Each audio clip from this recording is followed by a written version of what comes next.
Bangladesh Myanmar সীমান্তের বান্দরবানের নাইখংছড়ি পয়েন্টে মিয়ানমারের অভ্যন্তর থেকে ভেসে আসে ব্যাপক গোলাগুলির শব্দ।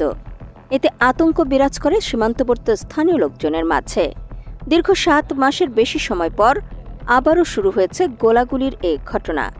২৬শে জুলাই সকাল থেকে কয়েক দফায় নাইখংছড়ি উপজেলার সীমান্তের ৫ পয়েন্টে মিয়ানমারের অভ্যন্তরে গোলাগুলির এই ঘটনা ঘটে বলে নিশ্চিত করেন বিজিবি সহ সংশ্লিষ্ট একাধিক সূত্র।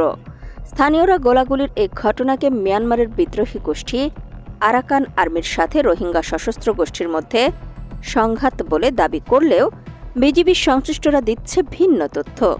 এই ঘটনার ব্যাপারে বিজিবির কক্সবাজার ৩৪ ব্যাটালিয়নের অধিনায়ক lieutenant colonel SM. Khairul Alam জানান, সীমান্তের ওপার থেকে গোলাগুলির শব্দ ভেসে আসার খবরে বিজিবি কড়া নজরদারি অব্যাহত রেখেছে। যে কোনো ধরনের পরিস্থিতি মোকাবেলায় বিজিবি প্রস্তুত রয়েছে। তবে সীমান্ত এলাকার লোকজনকে আতঙ্কিত না হয়ে সতর্কভাবে চলাচলের পরামর্শ দেন তিনি। সীমান্তের নানা সূত্রের তথ্যের বরাতে তিনি জানান, মূলত মিয়ানমার সেনাবাহিনীর দখল নেওয়া অস্ত্রগুলো সক্রিয় আছে কিনা তা পরীক্ষা করতেই আরাকান আর্মির সদস্যরা গুলি ছুড়েছে।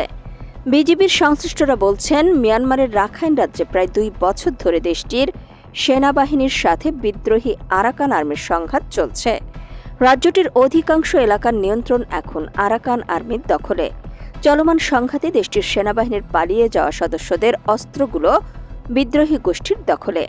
দীর্ঘদিন অব্যবহৃত অস্ত্রগুলো সক্রিয় আছে কিনা তা পরীক্ষা করতেই বিদ্রোহী গোষ্ঠীটির ছোড়া গুলির শব্দ সীমান্তের এপারে ভেসে এসেছে। সীমান্তের বাসিন্দারা বলছেন, মিয়ানমারের অভ্যন্তরে বিদ্রোহী সংগঠন আরাকান আর্মির সাথে রোহিঙ্গা সশস্ত্র গোষ্ঠী আরসা এবং আরএসও এর মধ্যে ত্রিমুখী সংঘর্ষের ঘটনা ঘটেছে। তাদের মধ্যে সংঘাতের সময় ছোড়া গুলির কয়েকটি খোসা বাংলাদেশের অভ্যন্তরেও পড়েছে। এতে স্থানীয়দের মধ্যে তীব্র আতঙ্ক ছড়িয়ে পড়ে। নাইখংছড়ি থানার ভারপ্রাপ্ত কর্মকর্তা মাশরুল হক গণমাধ্যমকে জানান, তিনিও স্থানীয়দের মাধ্যমে গুলি এসে পড়ার তথ্য জেনেছেন।